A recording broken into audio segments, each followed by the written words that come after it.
Bismillahirrahmanirrahim.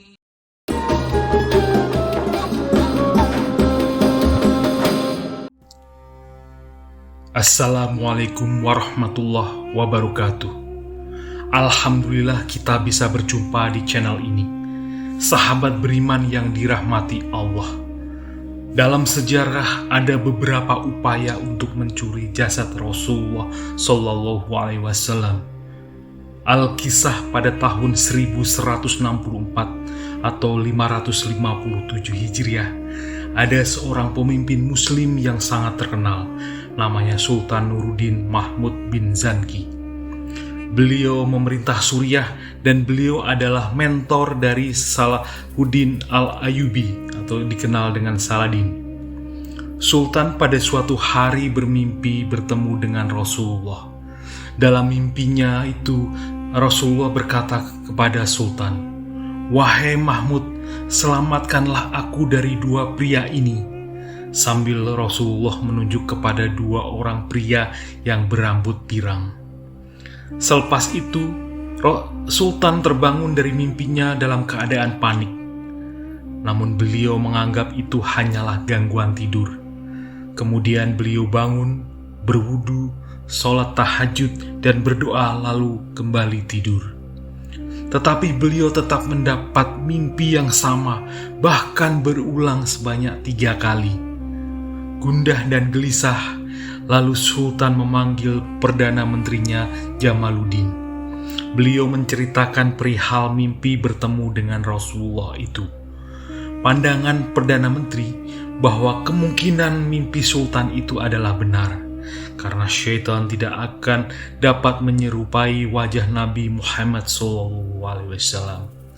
Sultan lantas meminta menterinya membuat persiapan dan persediaan untuk perjalanan ke Madinah hari itu juga. Beliau dan menterinya memulai perjalanan ke Madinah bersama puluhan orang pengawal dan juga ratusan ekor unta yang membawa muatan barang-barang yang banyak. Dikatakan perjalanan dari Syam ke Madinah yang biasanya memakan waktu selama sebulan perjalanan, namun rombongan Sultan ini hanya menempuh waktu selama 16 hari perjalanan saja. Sesampai di Madinah, beliau langsung menuju ke Masjid Nabawi dan kemudian melakukan sholat. Sesudahnya beliau duduk termenung di sana, tidak tahu apa yang harus beliau lakukan. Gubernur Madinah datang dan terkejut atas kedatangan Sultan karena dia tidak diberitahu tentang perjalanan Sultan ke Madinah. Sultan kemudian menjelaskan maksud kedatangannya. Gubernur Madinah bertanya, apakah Sultan ingat kedua pria yang ditunjuk oleh Rasulullah dalam mimpi Sultan itu? Dengan yakin Sultan Nuruddin Mahmud bin Zanki mengatakan bahwa beliau masih mengenali dengan jelas kedua wajah pria tersebut. Mendengar jawaban beliau, gubernur tersebut berembuk dengan menteri dan segera mengumumkannya ke seluruh Madinah bahwa Sultan ada di Madinah dan beliau ingin memberikan banyak makanan dan hadiah kepada semua orang di Madinah.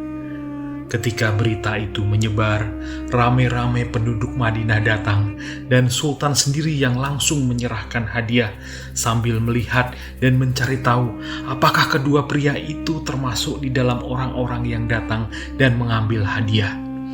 Sampai orang-orang berangsur pulang, masih tidak terlihat juga kedua pria yang dimaksud Sultan. Sultan lalu bertanya ke gubernur, apakah ada lagi penduduk Madinah yang tidak hadir? Gubernur memberitahu bahwa baru-baru ini ada 2 pria asing dari Maghribi, Maroko, di mana mereka tidak hadir pada hari itu. Mereka berdua banyak beribadah, mereka telah memberikan banyak uang kepada orang-orang, mereka sangat baik dan mereka sangat murah hati. Lalu Sultan meminta agar kedua pria asing itu untuk datang menghadap. Alangkah terkejutnya Sultan tak kalah melihat kedua pria asing itu ternyata sama dengan 2 pria yang ditunjukkan oleh Rasulullah Shallallahu Alaihi Wasallam di dalam mimpinya. Kedua pria itu berperawakan alim, Saat ditanya, keduanya mengaku berasal dari Maghribi, Maroko, dan datang untuk mengerjakan haji sambil melawat ke Masjid Nabawi. Mereka berdua juga mengatakan bahwa mereka berencana untuk tinggal di Madinah selama 1 tahun. Kemudian Sultan masih tidak puas, lantas meninggalkan kedua pria tersebut bersama pengawalnya menuju rumah kedua pria tersebut untuk mengecek. Ketika kedua pria tersebut menyewa sebuah rumah yang tidak jauh dari Raudah, berdekatan dengan makam Rasulullah. Di rumah tersebut, Sultan tidak menjumpai bukti melainkan sejumlah uang yang amat banyak. Namun atas kehendak Allah Subhanahu wa Ta'ala, Sultan menginjak satu kepingan kayu. Kemudian Sultan mengangkat kayu tersebut dan terbukalah terowongan bawah tanah yang menuju ke arah makam Rasulullah. Ketika diselidiki, didapati terowongan bawah tanah itu telah menjebol tembok Masjid Nabawi, sudah mendekati makam Rasulullah. Lantas Sultan memerintahkan pengawalnya untuk menangkap kedua pria tersebut dan akhirnya mereka mengakui rencana mereka untuk mencuri jenazah Rasulullah. Tidak tahan dengan cambukan yang diterima, akhirnya mereka berdua menceritakan bahwa mereka adalah orang Kristen yang menyamar sebagai orang Maghribi, Maroko, namun asli sejatinya mereka dari Andalusia, Spanyol. Mereka datang menyamar sebagai jemaah haji Maghribi. Tujuan mereka berdua datang ke Madinah adalah untuk mencuri jasad Rasulullah dan memindahkan jasad Rasulullah dari Madinah ke Roma. Mereka berdua dibekali dengan uang yang banyak dan diarahkan untuk menggunakan segala upaya yang ada untuk mengambil jasad Rasulullah untuk dibawa pergi bersama mereka.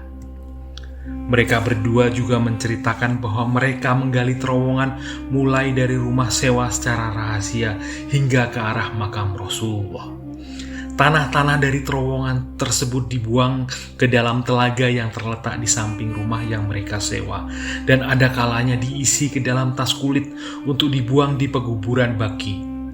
Sultan marah sampai menggigil mengetahui hal tersebut. Lalu kedua pria tersebut dijatuhi hukuman mati yang setimpal dengan kejahatan yang mereka lakukan. Setelah itu, Sultan meminta supaya digali lubang di sekeliling makam Rasulullah. Kemudian dituangkan timah cair sampai ke atas untuk dijadikan pagar bawah tanah dari timah untuk melindungi makam Rasulullah di masa depan. Kisah ini ditulis oleh sejarawan Ali Hafiz dalam kitab Fusul min Tariki Al-Madinah Al-Munawwarah. Demikian yang dapat saya bagikan, semoga bermanfaat untuk kita semua. Assalamualaikum warahmatullahi wabarakatuh.